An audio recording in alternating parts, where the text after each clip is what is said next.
আসসালামু আলাইকুম রহমতুল্লাহি ওয়া বারাকাতুহু।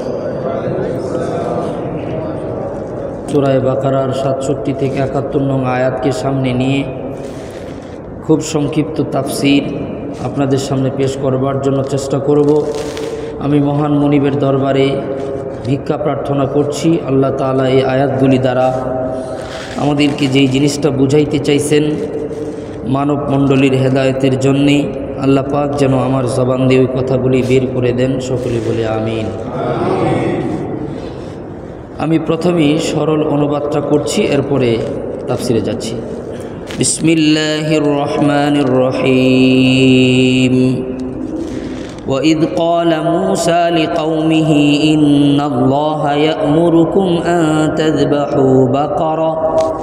হে নবী, আপনি স্মরণ করেন ওই সময়কে যখন মূসা আলাইহিস সালাতু সালাম তার সম্প্রদায়কে বলেছিল যে ইন্নাল্লাহা ইয়া'মুরুকুম আন তাযবাহু বাকারা, নিশ্চয় আল্লাহ তাআলা তোমাদেরকে নির্দেশ দিয়েছেন যেন একটি গাভী তোমরা জবাই করো, মানে গরু যেন জবাই করো। ক্বালু আতাত্তাখিযুনা হুজওয়া, তারা বলল আপনি কি আমাদের সাথে ঠাট্টা করেন? قال أعوذ بالله أن أكون من الجاهلين।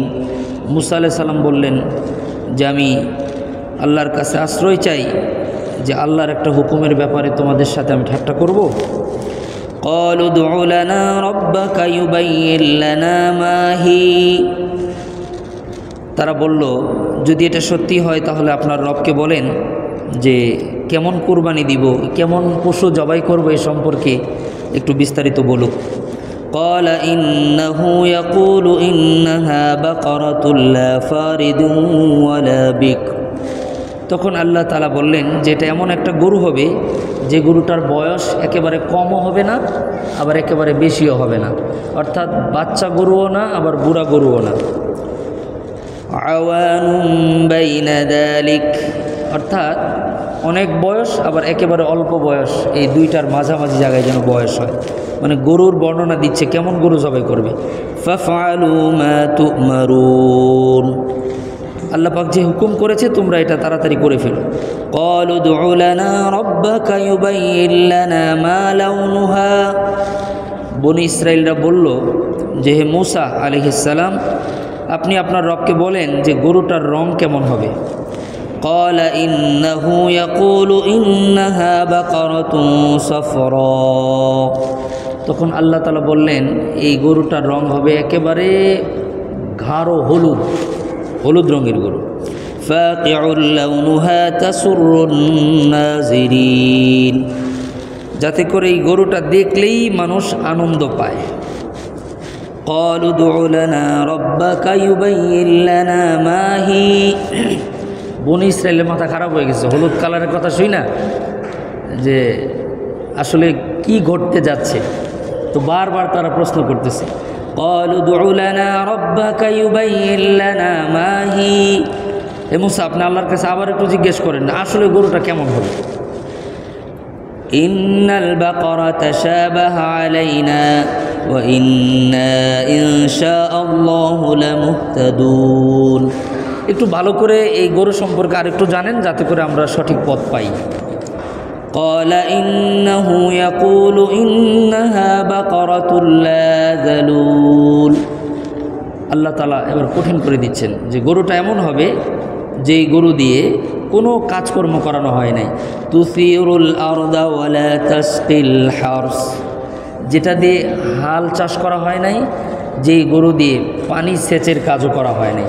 পানি সেচের কাজ বুঝেন, গরু দিয়ে পানি সেচের কাজ করে কেমনে, এরকম চরকি লাগানো আছে, গরুকে লাগায় দেয়, গরু ঘুরতে থাকে আর ওই চরকি ঘুরতে থাকে আর পানি উঠতে থাকে। আর হাল চাষ করা তো এটা বুঝেন, গরু দিয়ে হাল দেওয়া, এটা আপনারা সবাই দেখছেন। আল্লাহ তাআলা বলতেছেন মুসাল্লামাতুল লা শিয়াতা ফিহা, এটা এমন একটা গরু হতে হবে যে গরুর একেবারে নিখুঁত, গরুর গায়ের মধ্যে কোনো ধরনের খুঁত থাকতে পারবে না, স্পট থাকতে পারবে না। এই কঠিন কঠিন শর্তগুলো পাওয়ার পরে তারা বলতেছে ক্বালুল আনা জিতা বিল হক, এবার আমরা বুঝছি কেমন গরু জবাই করতে হবে। فذبحوها وما كادوا يفعلون। এরপরে তারা এই গাভীটা জবাই করেছিল, আর তারা আসলে জবাই করতে চায় নাই।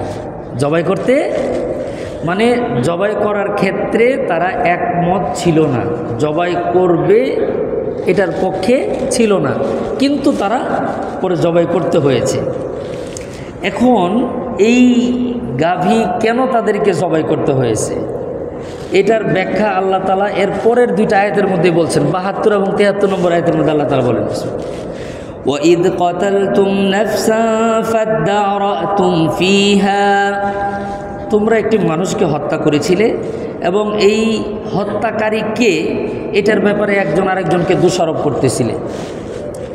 ওয়াল্লাহু মুখরিজুম মা কুনতুম তাকতুমুন, আর আল্লাহ তাআলা চান তোমরা এই যে হত্যা করে হত্যাকারীকে বিষয়টাকে গোপন করেছো, আল্লাহ তাআলা এটাকে প্রকাশ করে দিতে চান, বের করতে চান কি তোমরা গোপন করছো। এরপর আল্লাহ বলেন, ফাকুলনা দুরিবুহা বিবাদিহা কাযালিকা ইউহয়িল্লাহুল মাউতা ওয়া ইউরীকুম। ফাকুলনা দুরিবু বিবাদিহা, আল্লাহ বললেন ওই যে গরুটা জবাই করছো, এই গরুর কিছু অংশ, গোশত হোক চাই হাড্ডি হোক, এটা দিয়ে মৃত ব্যক্তির গায়ে একটু আঘাত করো, তাহলে মৃত ব্যক্তিটা জীবিত হয়ে সে বলে দিবে তাকে কে হত্যা করেছে। সুবহানাল্লাহ বলেন। কাযালিকা ইউহয়িল্লাহুল মাউতা ওয়া ইউরীকুম আয়াতিহি, এভাবেই আল্লাহ তাআলা মৃতকে জীবিত করবেন এবং তার নিদর্শনসমূহকে দেখান। লাআল্লাকুম তাকিলুন, যাতে করে তোমরা একটু বুঝো, এতেও যদি তোমাদের আকল হয়। আমরা বলি না যে এরপরেও যদি তোমার আকল হয়, এটাই আল্লাহ বলছেন লাআল্লাকুম তাকিলুন, এরপরেও যদি তোমাদের আকল হয়। মুআজ্জাজ হাজিরিন, এই অনুবাদের দ্বারা আপনারা 25% বুঝছেন বিষয়টা কি। আমি বাকি কথাগুলি এখন খুব পরিষ্কার করে আপনাদেরকে বলছি। আজকের সূরাতুল বাকারার এই 61 থেকে নিয়ে 71 পরের 2 আয়াত 72, 73, এই 7টি আয়াতের মধ্যে আল্লাহ পাক রব্বুল আলামিন বনি ইসরাইলের নাফরমানির বর্ণনা দিয়েছেন। কি দিয়েছেন? বনি ইসরাইলের নাফরমানি এবং এর শাস্তি, এবং এর শাস্তিটা কি ছিল, উদ্দেশ্য কি। এর শানে নজুল হলো মদিনায় ইহুদিরা নবী করিম সাল্লাল্লাহু আলাইহি সাল্লামকে খুব কষ্ট দিচ্ছিল। যেমন বর্তমানে ইহুদিরা কিন্তু পুরো বিশ্বের মুসলমানদেরকে কষ্ট দিতেছে না।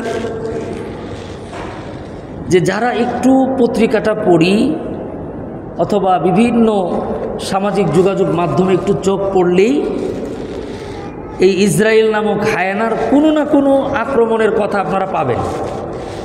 হয়তোবা করছে এটা পাবেন, না হলে করবে পাবেন, এই দুইটার একটা খবর আপনি পাবেন। তো তদানীন্তনকালেও নবী করিম সাল্লাল্লাহু আলাইহি সাল্লামকে মদিনার ইহুদিরা নানাভাবে কষ্ট দিত, গভীর ষড়যন্ত্রের মাধ্যমে। নবী করিম সাল্লাল্লাহু আলাইহি সাল্লাম অনেক সময় মানসিকভাবে আহত হতেন, কষ্ট পাইতেন যে মানুষ এরকম করে কেমনে। তো আল্লাহ পাক রব্বুল আলামিন আমাদের নবীকে সান্ত্বনা দেওয়ার জন্য, যোগ নবীজি আপনি ওদের কথায় মন খারাপ করেন না, ওরা অতীতেও তাদের নবীদের সাথে এমনই করেছিল, এটা ওদের মজ্জাগত সমস্যা, এটা নিয়ে আপনি আশাহত হবেন না, আপনি কষ্ট নেবেন না। আমি আপনাকে ওদের পূর্বপুরুষদের চরিত্রগুলো আপনাকে শোনায় দিচ্ছি। এটা হলো প্রেক্ষাপট, শানে নুজুল। মুআজ্জাজ হাজিরিন, বনি ইসরাইলে একটা হত্যাকাণ্ড ঘটেছিল। ভাতিজা চাচাকে মারছে। কে কাকে মারছে? মারার পরে ভাতিজায় বাদী হয়ে মামলা দায়ের করছে। মানে হত্যাকারী হত্যাকাণ্ডের বাদী। বুঝে আসছে কথা? আমি আপনাদেরকে মাঝে মধ্যে একটা কথা বলি, এ কথায় হয়তো অনেকে একটু কষ্ট পেতে পারেন যে ইহুদিদের যত বদ খাসলত সবগুলাই আমাদের মধ্যে আছে। এটা যে বলি এতে করে আপনারা মাঝে মধ্যে কষ্ট পান, কিন্তু আমি কি প্রমাণ ছাড়া একটাও বলছি? বললে আমাকে আপনাদের অনুমতি দিচ্ছি মেম্বারে থাকা অবস্থায় আপনারা দাঁড়ায় বলবেন যে আপনার এই কথাটা ভুল, এটাও একটা সুন্নত আদায় হবে। হযরত ওমর রাদিয়াল্লাহু তাআলা আনহু খুতবা দিচ্ছিলেন, মুসল্লিরা দাঁড়ায় বলছে না যে এটা ভুল, এটাও সুন্নত আদায় হবে। আমি যদি ভুল বলি আপনারা বলবেন যে আপনি এই জিনিসটা ভুল বলছেন, এতে কোনো অসুবিধা হবে না, এটাও সুন্নত। আমার যদি ভুল হয় আপনারা যদি ধরে দেন, এটাও একটা সুন্নতের আমল হবে। বনি ইসরাইল ভাতিজা চাচাকে হত্যা করছিল, আর বনি বাংলাদেশ ছেলে বাবাকে হত্যা করছে। কইরা আবার হত্যাকারীদের ফাঁসি চায়, তাও বাবা আলেম। নাউজুবিল্লাহ বলেন। আমি কি মিথ্যা বলছি? সাহস থাকলে দাঁড়ায় কোন যে এটা ভুয়া কথা। নিজের কলিজার টুকরা সন্তান বাবাকে হত্যা করছে, হত্যা করে আবার মিডিয়ার সামনে গিয়া বলে যে আমি হত্যাকারীদের ফাঁসি চাই। তো মনে রাখতে হবে, যিনি হত্যা করে আল্লাহ তাআলা কেউ না জানলে একজন জানেন, কেউ না জানলে একজন জানেন। তিনি যে জানেন এটার একটা আলামত আল্লাহ তাআলা রেখে দেন। লজ্জা হয় বলতে, এজন্য ডিটেলস বলছি না। যে ছেলেটি তার বাবাকে হত্যা করেছে, পুলিশ কোনো ক্লু খুঁজে পাচ্ছে না। তদন্ত করতে করতে করতে করতে এক পর্যায়ে গিয়া দেখে যে বাদী, ছেলের হাতের মধ্যেই ছুরির একটা দাগ দেখা যায়। চাকু হাত দিয়ে ধরলে হাত কেটে গেছে, তো এই একটা কাটা দাগ থেকেই তথ্য বের করে ফেলছে। নাউজুবিল্লাহ বলেন। এই যে বর্তমান একটা শানে নজুল কইলাম আর 1450 বছর শানে নজুল কইলাম, ওইটার চাইতে এটা কিন্তু কোনো অংশে কম না। ওইটা ভাতিজা মারছে চাচাকে সম্পদের লোভে আর চাস্তো বোনকে বিয়ে করার লোভে। আর এই খবিস কী জন্য মারছে বাবাকে, এটা জানার মতো কোনো রুচি আমার নাই। আমি জানতেও চাইনি, চেষ্টা করিনি, জানবও না। আমি এতটুকু জেনেছি যে বাবাকে মেরে ফেলেছে। আল্লাহ তাআলা হেফাজত করেন, হিদায়াত দান করেন। কয়েক বছর আগে এই বাংলার জমিনে নিজের পিতা কলিজার টুকরা উরুসজার সন্তানকে অত্যন্ত নির্মমভাবে, নিষ্ঠুরভাবে হত্যা করে প্রতিবেশীকে ফাঁসি দেওয়ার জন্যে মামলা করেছিল। এবং ছোট্ট মাসুম বাচ্চার তার লজ্জাস্থানকে সে কেটে ফেলেছিল তার ছেলের। এবং এমন নির্মম ছিল সেই হত্যাকাণ্ড যে কারো কল্পনাতে আসবে না যে তার বাবা এই কাজ করতে পারে, কল্পনায় আসবে না। কিন্তু এই ঘটনা ঘটেছিল কোন দেশে? তাহলে আপনারা বলেন যে বনি ইসরায়েলের চাইতে আমরা অনেক ভালো না? অনেক ভদ্র না? আমরা কত ভদ্র! আমরা নিজের ছেলেকে কেটে ফেলি, নিজের ছেলেকে মারি, নিজের বাবাকে মারি। আর বনি ইসরায়েলের একজন ভাতিজা চাচাকে মারছিল। এটি নিয়ে কি তুলকালাম কাণ্ড ঘটেছিল। আমি গত জমায় বলেছিলাম, আমার রসুল দোয়া করেছিলেন, আয় আল্লাহ, যদি আপনি আমার উম্মতকে অপরাধ করার সাথে সাথে অ্যাকশনে যান, এটা প্রকাশিত হয়ে যায়, তাদের পাপ মানুষ জেনে যায়, তাহলে বাংলাদেশের একজন আরেকজনের চেহারায় জুতার বাড়ি আর থুতু দিব সারাদিন ভরে। এটা নবীর দোয়া ঢেকে রেখেছেন। এর অর্থ এটা না যে শাস্তি দিবেন না, এর অর্থ এটা না যে শাস্তি দিবেন না। শাস্তি তো দিচ্ছেনই। আমরা কি পরিমাণের ধর্মীয় বলেন, রাষ্ট্রীয় বলেন, সামাজিক বলেন, পারিবারিক বলেন, কোনো জীবনেই তো এই দেশে শান্তি নেই। কারণ একটাই, বুঝতে হবে, আগে রোগ নির্ণয় করতে হবে, সমস্যাটা কোথায়, কি কারণে এমনটি হচ্ছে বুঝতে হবে। যতই লম্বা লম্বা কথা বলি না কেন, ইহুদিরা অপরাধ করেছে, সাজা পেয়েছে, আমরাও সাজা পাওয়ার জন্য নিজেদেরকে তৈরি করছি, এটাও হিসাব করার দরকার। আল্লাহ তাআলা আমাদেরকে বুঝার তৌফিক দান করেন। আমি বলতেছিলাম শানে নজুল, নবী করিম সাল্লাল্লাহু আলাইহি সাল্লামকে সান্ত্বনা দেওয়ার জন্যে ইহুদিদের একটি অপরাধের চিত্র আল্লাহ তাআলা নবীর সামনে তুলে ধরলেন। যে কি? বনি ইসরায়েলের এক লোক ছিল, তার একটা মেয়ে ছিল। একজন মেয়ে, অনেক সম্পত্তি তার ভাতিজা তাকে বলল যে আঙ্কেল, আপনার মেয়েটা আমার কাছে বিয়ে দিন। এমনিও তো আপনার আর কেউ নাই, স্ত্রী নাই, ছেলে নাই, ভাতিজা হিসেবে ভাইও নাই, আমি ভাতিজা, আপনি চাচা, আপনার একটাই মেয়ে। তো ছেলেটা তো কি লেভেলের বদমাইশ তো বুঝিনি, যে নাকি নিজে খুন করে আরেকজনকে আসামি করে, এই লেভেলের খারাপ। চাচাকে বলেছে, চাচা অস্বীকার করেছে যে না, আমি আমার একমাত্র মেয়েকে তোমার কাছে বিয়ে দেব না। তো অস্বীকার করার পরে ভাতিজা প্রকাশ্যে চাচাকে বলল, ওয়াল্লাহি লা আক্তুলান্নাক, আল্লাহর নামে কসম, আমি আপনাকে হত্যা করব, আপনাকে মারব, এরপর আপনার সমস্ত সম্পত্তি আমি দখল করব। এই কথা বলে ওই রাত্রিতেই তার চাচাকে সে হত্যা করেছে। নাউজুবিল্লাহ বলে। এখানে একটা শিক্ষা আমি পরে বলছি। চাচাকে হত্যা করে এই চাচার লাশ নিয়ে আরেকজনের দরজার কাছে রেখে আসছে। রেখে এসে পরের দিন সকালবেলা এই কান্না, আপনি দেখবেন কান্নার মধ্যেও কিন্তু দুই ধরনের কান্না আছে। একটা হলো অরিজিনাল কান্না, আর একটা হলো ওই নাটক করার কান্না। আরেকটা কি কান্না? যে আছেন একটা কথা আমাদের দেওয়ালে দেওয়ালে, নাটক কম করো, ওই শব্দটা আমি না হয় নাই বললাম। তো এই নাটকের এক কান্না আছে, আর একটা আছে রিয়েলিটি। তো ওর কান্নার মধ্যে রিয়েলিটি ছিল না।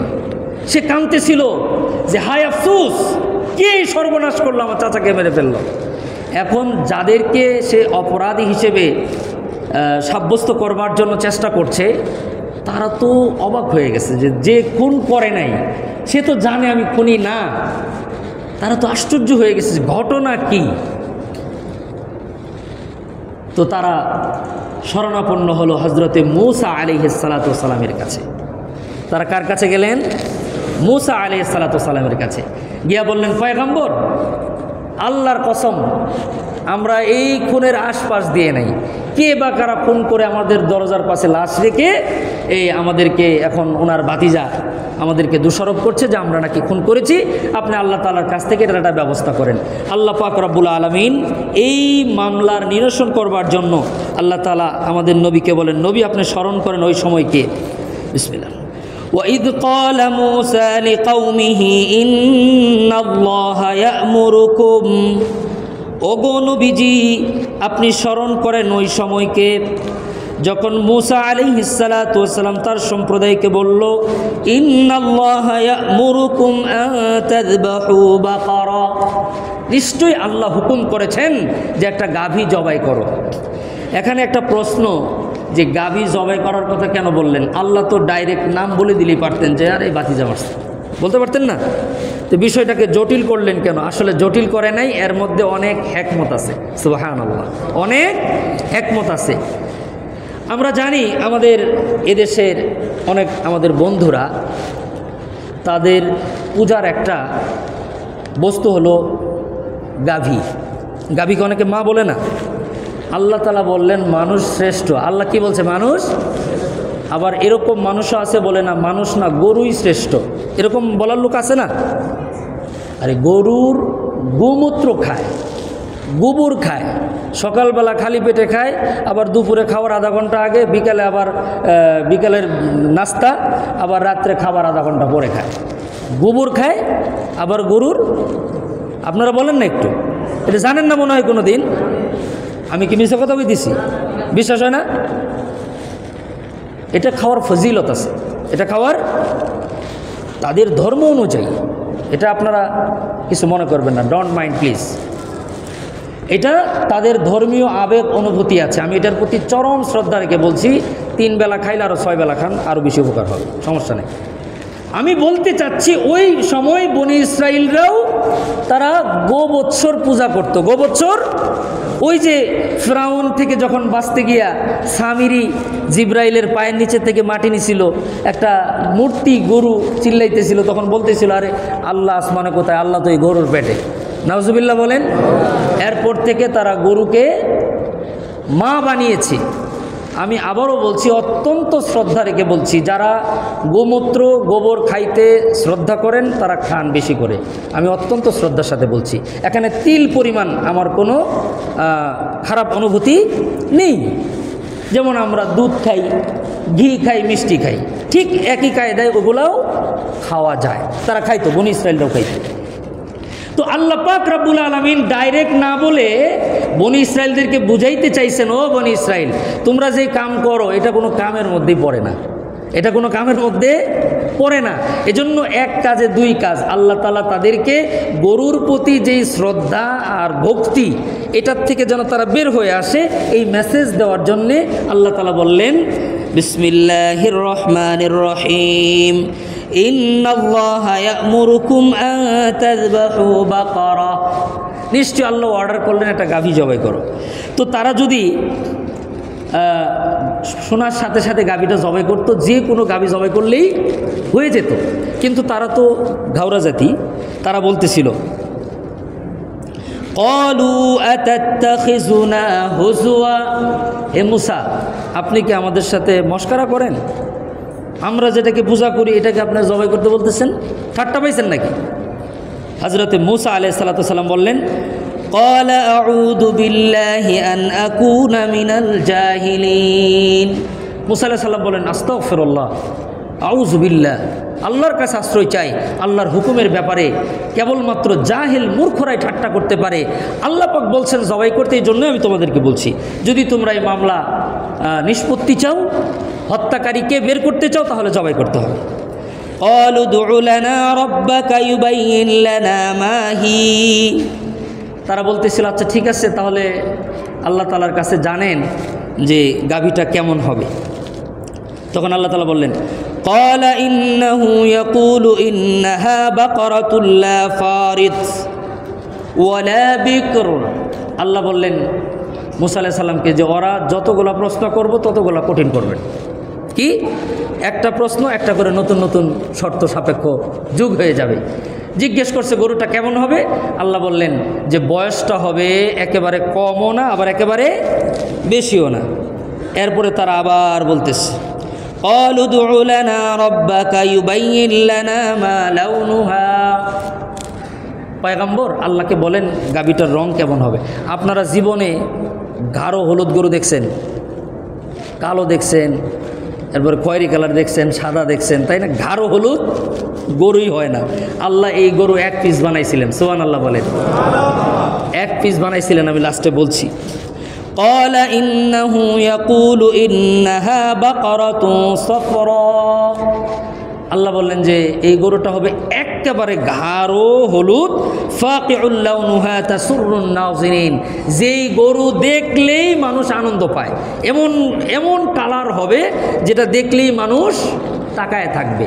নর্মাল গরু গেলে মানুষ তাকায় না, অদ্ভুত ডিজাইন যেটা সহজে চোখে পড়ে নাই, জীবনে দেখে নাই, এমন ধরনের হবে।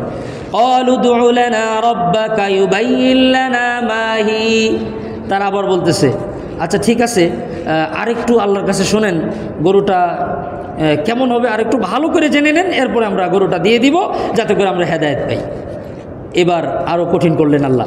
ক্বালা ইন্নাহু ইয়াকুলু ইন্নাহা বাকারাতুন লা যালুলু তুসিরুল আরদা ওয়া লা তাসকিল হারস।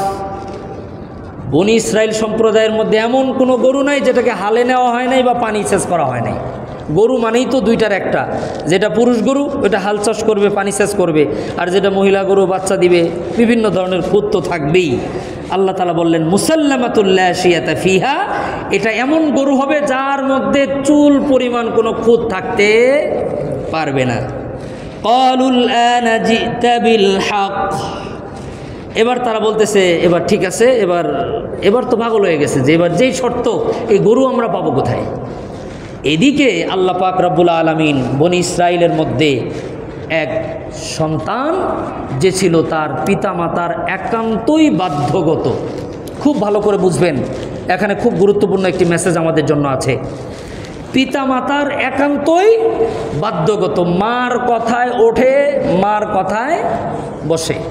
মুফাসসিরিন ইকরামরা লিখেছেন যে ওই যুবক ছোটবেলায় তার বাবা যখন বেঁচে ছিল, মানে এতিম এক বালকের কথা বলছি, যার গরু মানে এই হলুদ গরুর যে মালিক হবে তার কথা বলছি, তার বাবা একদিন ঘুমিয়ে আছে, এক লোক আল্লাহর পক্ষ থেকে পরীক্ষা করার জন্য পাঠাইছে, আপনার হীরার টুকরা বিক্রি করবে। বলতেছে এই তুমি কি হীরার টুকরাটা কিনবা? বলতেছে হ্যাঁ কিনবো। বলতেছে কয় টাকা দাম? বাচ্চা বলতেছে এটা 3 দিরহাম দিলেই দিয়ে দিন। 3 দিরহামে হীরার টুকরা এটা বিশাল ব্যাপার। তখন ওই বাচ্চাটি বলতেছে যে আমি আমার আব্বুর কাছে শুনে আসি, আব্বু যদি বলে তাহলে নেব। বাসায় গিয়া দেখে বাবা ঘুমিয়ে আছে। এবার বলতেছে বিক্রেতাকে যে ভাই আমার আব্বু তো ঘুমাচ্ছে, আমি বাবাকে ঘুম থেকে জাগাতে পারবো না, যখন ঘুম থেকে উঠবে উনি অনুমতি দিলে আমি কিনবো। তো আল্লাহ তো পরীক্ষা নিচ্ছে, বলতেছে যে না এতক্ষণ তো আমি থাকবো না, এটা কম দামের জিনিস, তুমি কিনতে পারো।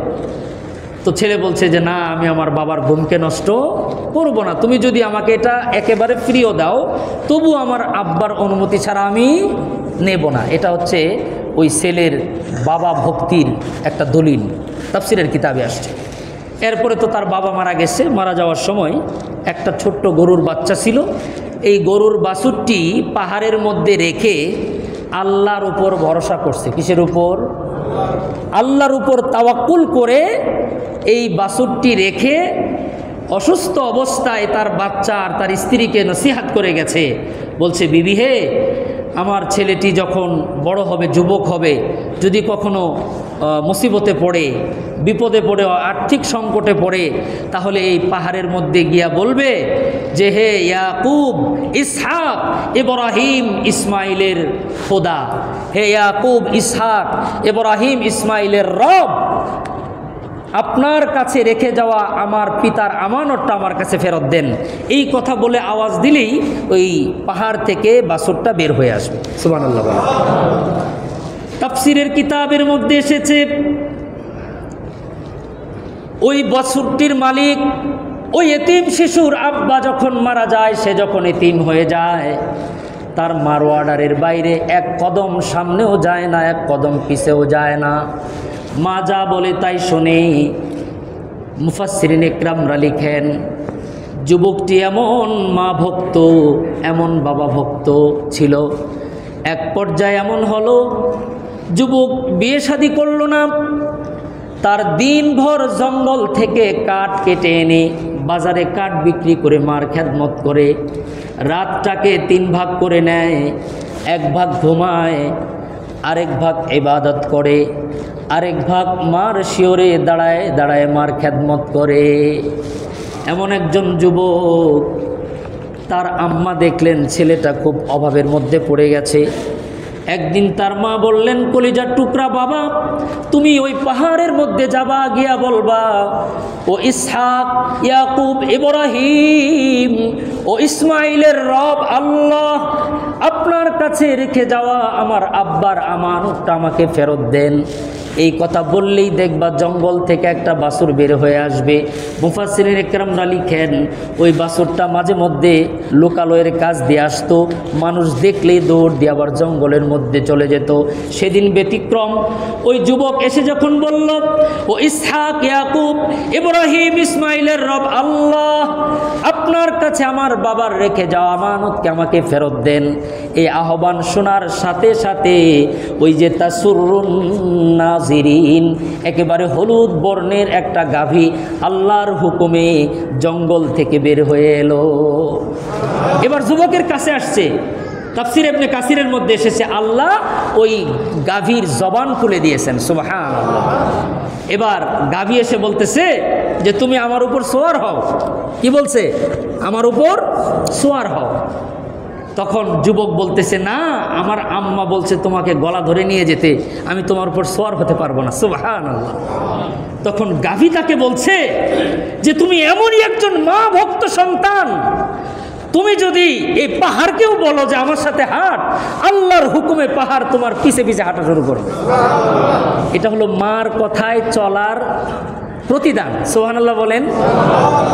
আমরা তো চিনি না, মাকে চিনি না, বাবাকে চিনি না। আপনি বুঝেন, আল্লাহর পয়গম্বর বলছেন যে তার মা বাবার চেহারার দিকে নেক নজরে একবার তাকাবে, খানায় কাবা দেখলে যে সওয়াব আল্লাহ সে সওয়াব দান করবেন। টের পায় না মানুষ। মা বাবার খেদমতে আল্লাহ কেমন করে আল্লাহ মানুষকে রিজিকে বরকত দেন, আমি খুব সংক্ষেপ করে শেষ করে দিচ্ছি। মুআজ্জাজ হাজিরিন, এই যুবক এবার গাভীটা নিয়ে আসছে। নিয়ে আসার পরে মা বলতেছে বাজারে গিয়ে বিক্রি করো। মাকে বলতেছে মা কয় টাকা? বলতেছে 3 দিরহাম, তবে ফাইনালি বিক্রি করার আগে আমার কাছে জিজ্ঞেস করিস। আল্লাহ তাআলা জিব্রাইলকে পাঠিয়ে দিয়েছেন। সুবহানাল্লাহ বলেন। জিব্রাইল এসে মানুষের সুরত ধরে বলতেছে, আমি তো বিশিষ্ট গরুর ব্যাপারী, এটা কি তুমি বেচবা? কয় হ্যাঁ। কয় টাকা? কয় 3 টাকা। আচ্ছা ঠিক আছে নাও। বলতেছে না, একটা শর্ত আছে। কি? আম্মার কাছে জিজ্ঞেস করতে হবে। জিব্রাইল বলতেছে যে আচ্ছা ঠিক আছে। জিব্রাইলকে তো সে চিনে নাই, মানুষ, গরুর ব্যাপারী। বলতেছে না, তোমাকে আমি 6 দিরহাম দিচ্ছি, 6 স্বর্ণ মুদ্রা। তোমার মার কাছে জিজ্ঞেস করার মতো সময় আমার হাতে নেই, আমি ব্যস্ত। বলতেছে না, 6 কেন, যদি আপনি 6,000ও দেন, মার অনুমতি ছাড়া আমি দেব না। চলে গেছে। মার কাছে গিয়া ঘটনা বলছে। মা বলতেছে, তাহলে তো গরুর সঠিক মূল্য আমরা নির্ধারণ করতে পারি নাই, এটার দাম আরও বেশি। তুমি এক কাজ করো, আজকে গিয়া এটা 12 দিরহাম চাইবা, 12 স্বর্ণ মুদ্রা চাইবা। বাজারে নিচে আবার জিব্রাইল ফেরেশতা আসছে। এসে বলতেছে, গরু বেচবা? চেহারা দেখে বলতেছে, আগের লোকই তো। হ্যাঁ। কত? যে 12 দিরহাম। বলতেছে ঠিক আছে নাও। বলতেছে না, মার অনুমতি ছাড়া আমি গরুটা দিতে পারবো না। জিব্রাইল আলাইহিস সালাম মানুষ রূপে এসে বলতেছে, আমি তো ব্যস্ত, সময় নাই, তোমাকে আমি এটা 24 দিরহাম দিচ্ছি, দ্বিগুণ দিচ্ছি, আমাকে দিয়ে দাও। বলতেছে না, মার অনুমতি ছাড়া দেওয়া যাবে না। এবার বাড়িতে এসে বলার পরে মা তো দিনদার, আবেদা জাহেদা, সে বুঝে ফেলেছে এটা আল্লাহর ফেরেশতা। এবার তুমি গিয়ে আরেকদিন বাজারে পাঠাইছে, বলছে তুমি ওনাকে যদি দেখা হয় বলবা যে আমরা কি গরুটা বিক্রি করব কি করব না, এটা আপনার কাছ থেকে আম্মা জানতে চেয়েছে। সুবহানাল্লাহ বলে। আর আম্মা বলে দিয়েছে, বেচলে এটার দাম কত চাবো আমরা। সুবহানাল্লাহ। জিব্রাইল আলাইহিস সালাতু ওয়াস সালাম, তাফসীর ইবনে কাসিরের মধ্যে এসেছে, জিব্রাইল আলাইহিস সালাম যখন ওই বাচ্চাকে বলছে গরু কি বেচবা, এবার বাচ্চা তাকে দেখা বলে যে আল্লাহ তাআলা আমার আম্মার দিলের মধ্যে হয়তো ইলহাম করে দিয়েছে, আম্মা তো আমাকে বলেছে আপনার কাছ থেকে জেনে নিতে আমরা গরুটা আসলে বেচবো কি বেচবো না। জিব্রাইল আলাইহিস সালাম বলেন যে তোমার মা তো আমাকে চিনে ফেলেছে, ঠিক আছে তোমার মাকে বলবা এই গরুটা এখন বেচা যাবে না। যখন সময় আসবে বনী ইসরাইল একটা হত্যাকাণ্ড ঘটবে, তখন তারা এই গরু ছাড়া তাদের আর কোনো উপায় নাই, তখন তোমার মাকে বলবা এটার মূল্য চাবে।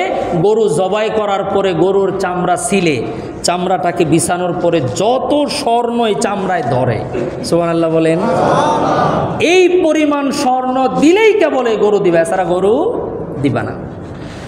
আল্লাহর পয়গম্বরকে আল্লাহ পাক রব্বুল আলামিন বলেন, ওগো নবীজি আপনি ইহুদিদের আচরণে মন খারাপ করবেন না, কষ্ট মনে নেবেন না, কারণ তারা অপরাধগুলো এমন করতো, তাদের শাস্তিগুলো এমন ছিল। ও মুসলমান, বনী ইসরাইলের লোকেরা ভাতিজা চাচাকে হত্যা করার পরে এমন ফ্যাসাদ সৃষ্টি করেছিল, আল্লাহ পাক রব্বুল আলামিন তাদেরকে শাস্তিও দিয়েছিলেন কঠিন, যে পুরো বনী ইসরাইলের এই সম্প্রদায়ের লোকেরা তাদের কাছে যত সম্পদ ছিল প্রায় সমস্ত সম্পদ দিয়া এই গরু কিনতে বাধ্য হয়েছে। এটা একটা আযাব ছিল, এটা একটা আযাব ছিল। আমরাও তো আযাবের মধ্যে আছি। যেই জিনিসের বেশি বললে তো প্যাঁচ লাগবে, আমি খুব সতর্কতার সাথে বলি, যেই জিনিসের দাম 1 টাকা সেটা কিনতে হয় 20 টাকায়। এটা কি মনে করেন শান্তি না শাস্তি? বুঝতে হবে। বনী ইসরাইল মারছিল ভাতিজা চাচাকে, আমরা ছেলে মারি বাবাকে। এই যে দলিল দিলাম না, আরে গত কয়েকদিন আগে, গত সপ্তাহের ঘটনা, আমার লজ্জা হয় বলতে, আমাদের মতো দিনী ভাইকে হত্যা করা হয়েছে। খতিব আলেম নিজের কলিজার টুকরা ছেলে হত্যা করেছে বাবাকে। তাহলে তাদের চাইতে আমরা মনে হয় একটু পিছাই আছি, তাই না? আপনারা বললে আমার কোনো দোষ হবে না, জনগণ যা করে সেটাই আইন। আবার দায়িত্বশীলরা একটা ভুল করলে, দাড়ি কমার ভুল করলে বিপদ। এজন্য কিছু কিছু কথা আমি না বললে আমার জন্য ভালো, আপনারা বলবেন। মুআজ্জাজ হাজিরিন, তারা যে অপরাধ করেছে তারা শাস্তি পেয়েছে, আমরাও যে শাস্তি পাচ্ছি বোঝা যায় অপরাধ মনে হয় আমাদেরও আছে। মুআজ্জাজ হাজিরিন, এই গাভী জবের কারণেই এই সূরার নাম রাখা হয়েছে সূরাতুল বাকারা। এই বনী ইসরাইলের লোক একটা হত্যাকাণ্ডের কারণে আল্লাহ তাদের সমস্ত সম্পত্তিকে শেষ করেছেন। আমরাও দেখি জনগণ মাথার ঘাম পায়ে ফেলে কয়েক বছর পর পর ব্যাংকে টাকা জমায়, পরে শুনি যে সোনা হয়ে যায় প্লাস্টিক, রূপা হয়ে যায় লোহা, টাকা বলে নাই। ওই যে বনী ইসরায়েলের স্বর্ণগুলা চামড়া দিয়ে নিয়ে গেছে, আল্লাহ আমাদের ভিন্ন কায়দায় দিছে, নবী করিম সাল্লাল্লাহু আলাইহি সাল্লামের দোয়ার কারণে দিছে। মানে আযাবটা আমাদেরকে দিচ্ছে এমন শোয়ায় শোয়ায়, এত আস্তে আস্তে যাতে করে আযাবটাও পায়, টের যেন না পায়। আল্লাহ তাআলা আমাদেরকে হেফাজত করেন, আল্লাহ আমাদেরকে হিদায়াত দান করেন। মুআজ্জাজ হাজিরিন, আজকের এই তাফসির থেকে আমাদের প্রথম যেই শিক্ষা সেটা হচ্ছে মানুষ হত্যাকারীকে আল্লাহ কখনো ক্ষমা করে না। এই কথাটা মনে রাখবেন, মানুষ হত্যাকারীকে আল্লাহ কখনো ক্ষমা করে না, খুন করে কখনো বাঁচা যায় না। এটা একটা শিক্ষা, যারা এই কাজের সাথে জড়িত আল্লাহ তাদেরকে হেফাজত করেন। 2 নম্বর হলো নিজের সন্তানকে তাওয়াক্কুল শিক্ষা দেন। আমরা তো সন্তানের জন্য কিভাবে নিরাপদ রিজিক, খাদ্যের নিরাপত্তার জন্য কাজ করি, কিন্তু আর ঈমান নিরাপত্তার জন্য কাজ করি না। তাওয়াক্কুল করতে হবে, সন্তানকে তাওয়াক্কুল শিক্ষা দিতে হবে। রিজিকের মালিককে, এটা একটা শিক্ষা। ওই যে বনি ইসরায়েলের এতিম বাবা তার সন্তানকে শিখাই গেছিল। 4 নম্বর, পিতা মাতাকে অবাধ্য হয়ে কোনো দিন সুখী হওয়া যায় না। আমি আবার বলছি, পিতা মাতাকে কষ্ট দিয়ে কখনো সুখী হওয়া, এই কথা ঘরের দরজায় দরজায় লেখার দরকার, সারা দিন জিকির করার দরকার, বুঝে না বুঝে বলার দরকার। আব্বা আম্মা উহ বললে মানুষের সমস্ত আমল শেষ হয়ে যায়। নাউজুবিল্লাহ বলেন। কোরআনে আল্লাহ তাআলা বলেছেন, ফালা তাকুল লাহুমা উফ, পিতা মাতাকে তোমরা উ বইল না। মানে আমরা সন্তানরা আব্বা আম্মার আচরণে উহ বলতে পারবো না। এখানে বলে নাই যে মা বাবা যেন উহ না বলে। মা বাবা উহ বললে জীবনের সমস্ত আমল শেষ। আমি আবার বলবো, আমি বলবো মা বাবা উহ বললে আপনারা বলবেন জীবনের সমস্ত নেক আমল শেষ। মা বাবা সন্তানের প্রতি কষ্ট পেয়ে উহ বললে, আমি বুঝাইতে পারিনি আপনাদের কথাটা। আমি আবার বলছি, এটা অনেকের গায়ে লাগবে, অনেকের গায়ে লাগবে। আমি আল্লাহর প্রতি পূর্ণ আস্থা নিয়ে বলছি, পিতা মাতাকে কষ্ট দিয়ে বালিশের মধ্যে কান্না করে টিস্যু ভিজানো ছাড়া আর কিচ্ছু জীবনে আসবে না, আমি চ্যালেঞ্জ করে বলতে পারি। এবং পিতা মাতাকে কষ্ট দিয়ে কখনো অর্থনৈতিকভাবে স্বাবলম্বী হওয়া যাবে না। আপনি বাড়ি 3টা করবেন, 4র্থ বাড়ির জন্য আপনাকে লোন নিতে হবে। গাড়ি 3টা কিনবেন, 4র্থ গাড়ির জন্য আপনাকে পেরেশানিতে থাকতে হবে। আমি শপথ করে বললাম। আর যদি পিতা মাতা খুশি থাকে, ভাড়া বাড়িতে থাকবেন, আরামসে ঘুমাবেন ইনশাআল্লাহ। আমি আবার বলবো, পিতা মাতাকে কষ্ট দিলে বা পিতা মাতা উহ বললে, বলেন তো কি হয়? সমস্ত নেকামল শেষ। আপনার হজ শেষ, আপনার জাকাত শেষ, আপনার কোরআন তেলাওয়াত শেষ, আপনার সমস্ত কিছু শেষ। এটার দলিল, দুনিয়াতে কোনো দিন আপনার বউ, খাস বাংলায় বললাম, আমরা তো বক্তা মানুষ, অনেক সময় কথা অনেকটা রাখতে পারি না। আপনার স্ত্রী, আপনার ওয়াইফ কোনো দিন আপনাকে সুখ দিবে না যদি আপনার মা আপনার উপর অসন্তুষ্ট থাকলে। দায়িত্ব নিয়ে বলছি, দায়িত্ব নিয়ে বলছি, যদি আপনার মা আপনাকে দোয়া করে, আপনার বিবি আপনাকে সুখ দিবে, জান্নাতি সুখ দিবে ইনশাআল্লাহ। এজন্যে আমরা পিতা মাতাকে যদি কষ্ট দিয়ে থাকি, আল্লাহর কাছে তওবা করব, আল্লাহর কাছে মাপ চাবো, আল্লাহর কুদরতি পায়ে গিয়া বলবো, আল্লাহ আর দুনিয়ার অশান্তি নিতে পারতেছি না, আয় রব্বে করিম আপনি আমাকে ক্ষমা করেন, আপনি আমার আব্বা আম্মাকে ক্ষমা করেন, আপনি আমার আব্বা আম্মাকে ক্ষমা করেন। আপনার মা বাবার জন্য আল্লাহর কাছে দোয়া চান, দান সদকা করেন, বেশি বেশি করে মাপ চান, তাহলে হয়তো বা এখানে শান্তি আসতে। আল্লাহ পাক রব্বুল আলামিন বনি ইসরাইলের এই গাভীর ঘটনা থেকে, হত্যা, খুন এবং পিতামাতার অবাধ্য হওয়া থেকে আমাদেরকে হেফাজত করেন।